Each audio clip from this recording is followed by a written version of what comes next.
Қайырлы таң, қазақ елі. Азат Ньюс арнасы бүгінгі күнге келіп түскен жаңалықтармен таныстырады. Эфир тізгінінде Аскерова Тамирис.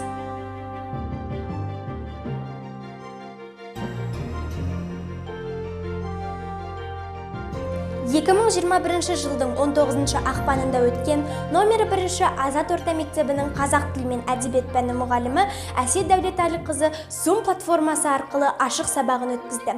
Ашық сабақтың тақырыбы табиғат біздің үйіміз. Сабақтың мақсаты анық айтылған сөзді тыңдап, қысқаша жазба жасау және нақтылау мақсатында сұрақтар құру болды. Сабақтың өн бойындағы оқушылар белсенді қатысып, мақсатқа жетуге бірнеше тапсырмаларды орындады.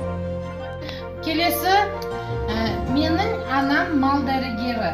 Ол жараланған жануарларға көмек көрсетеді. Ал менің әкем кім деп ойлайсыңдар? Менің әкем орманшы. Арғы аталарым да орманшы болған. Табиғатты қорғау отбасымыздың ата кәсібі. Менің достарыма біздің отбасылық кәсібіміз өте ұнады. Олар неге дастарханға келмей жатыр? Қалай ойлайсыңдар? Жауап береміз микрофондарымызды қосып.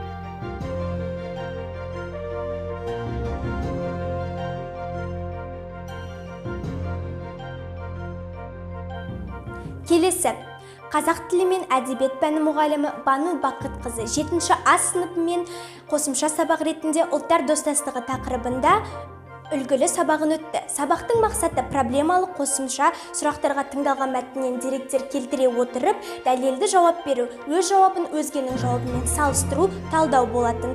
Ең маңыздысы, топтық жұмыста қазіргі талаптарға байланысты оқушылар электронды түрде топтастыра білді. Олар WhatsApp желісі арқылы топтасып, спикер топта ұтымды жауаптарды ұсынып, мақсатқа жетуге оңтайлы әдіс болып табылды.